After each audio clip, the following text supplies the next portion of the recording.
This is a stage for ideas. My idea is dramatic pause. The idea that food is art.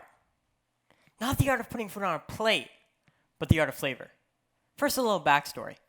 People always ask me what kind of chef I am. Now, I'm not a Southern chef. I'm not an Italian chef. I'm not an Asian chef.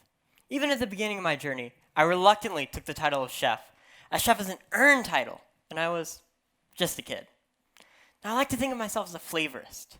Let me show you why.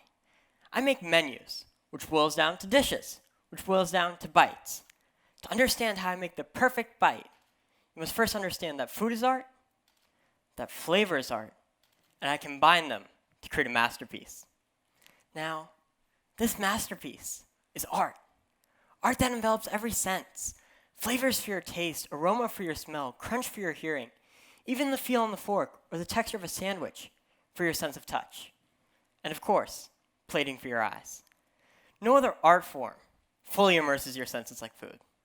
No orchestra, no Mona Lisa, no perfume. No other experience is like food. But in that same sense, everything is like food. I'm going to use painting as my example today. How one perfect bite is a masterpiece. Here's how I paint with flavor. Now, first, I start with the base flavor. It's tuna. Now, what does tuna look like? To me, it looks like this. Now, but wait, why is it blue? Why isn't it pink? To me, tuna tastes like the blue, like the sea, like kind of where it lived, where its memories were. It doesn't taste pink like the color of the flesh.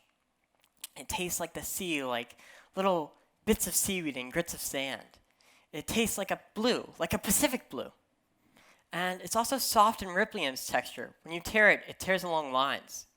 It has a soft, fatty feel. That's the texture of the tuna.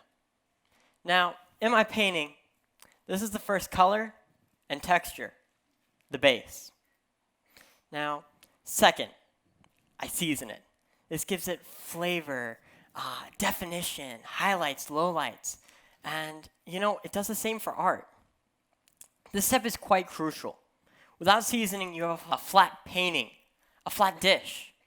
I'm sure you can remember a moment when a meal lacks salt and pepper. Seasoning after is like a Band-Aid. Seasoning before is like not getting injured in the first place. Now, third, I sear it. Cooking at its simplest is fire.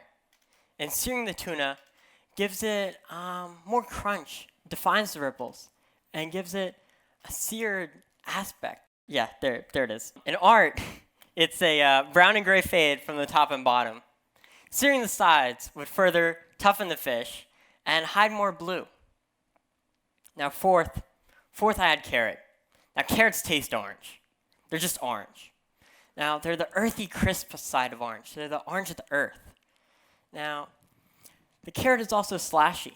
It takes its moment and then carries through the dish. Now, carrots aren't brown. They don't taste brown, even though they're earthy and deep. They're still orange. In art, they're just some orange slashes that are a direct contrast to the blue base. Now, fifth, I add an apple gastrique. Now, this is a sweet, tangy, appley drizzle that contrasts the richness of the seared tuna. Now, it has a fruity tanginess that a lot of other ingredients will tie back into with both contrast and similarity. Now, for the painting, it is this drizzle of a warm golden color. It's just beautiful. Sixth, add a dot of hot sauce. Now, this opens up the flower of flavors I've already made, and it causes them to blossom into their full potential. Now, it may be just a red dot, but, you can really see the spice in the way it's thrown onto the canvas. Next, I add my Napa Cabbage. Now, Napa Cabbage is just like the carrot. It isn't pretending to be something it's not. It's just this curly, fluffy green. It's kind of crispy.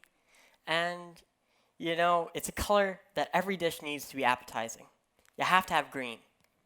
And in art, it's just kind of a curly green, Next, I had a game changer. Almost like a mercenary. A pre-developed, deep flavor, I add sesame oil. Now, sesame oil is just incredible. It makes the tuna richer. It makes the carrot earthier. It changes every flavor in the dish. I mean, it is just magical in the depth it gives to everything else. Now, the only way to illustrate this in art is with a sepia, or in this case, a black outline, since it does so much to the flavor profile that no other element could justly interpret its intricacy and intensity. You know what I mean? Totally game changer here. Turned it from like Asian fusion into like, sci-fi maybe? I don't know.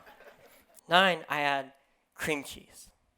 Now this is totally different from the entire theme so far. It adds this creaminess, this pilloiness, and it's completely opposite, you know? I don't have anything creamy on there. Now, you might ask me, how's the tang addressed? Well, the gastrique is tangy, so how's the cream cheese also tangy? I mean, don't you get too much tang? Well, it just kind of loses it. It only gives an airiness and a creamy mouthfeel, nothing else. Now, in art, it's this kind of cloud and slight haze. It's supposed to cover some of the stronger, more explosive elements and drags the blue back into being relevant. What do you think about this slide? What do you think this is? Is it salt and pepper? Does that mean I'm done? Do you think it's done? I always ask myself for the last few steps, is it done? Have I gone too far? Well, they're actually black and white sesame seeds, not salt and pepper. And, you know, they just kind of add a little bit of crunch and some interesting kind of coolness. I mean, next, I add a single squiggle of fried ramen. Now, the cool thing about the fried ramen is that it has no flavor. Every other element I've added has had lots of flavor. Flavors that have changed and evolved with each addition.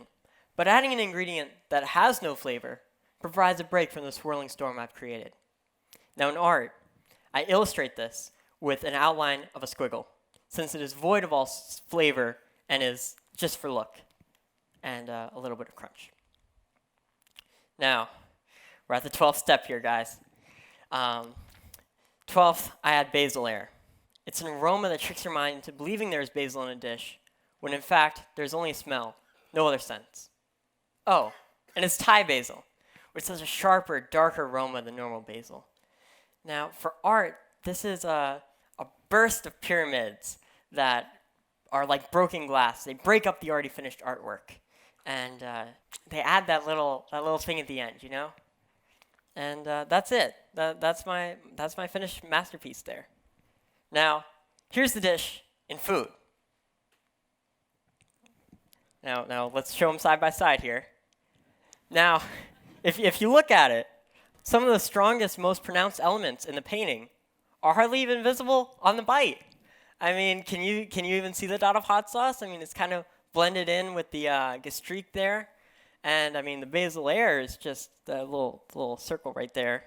So that's kind of really cool.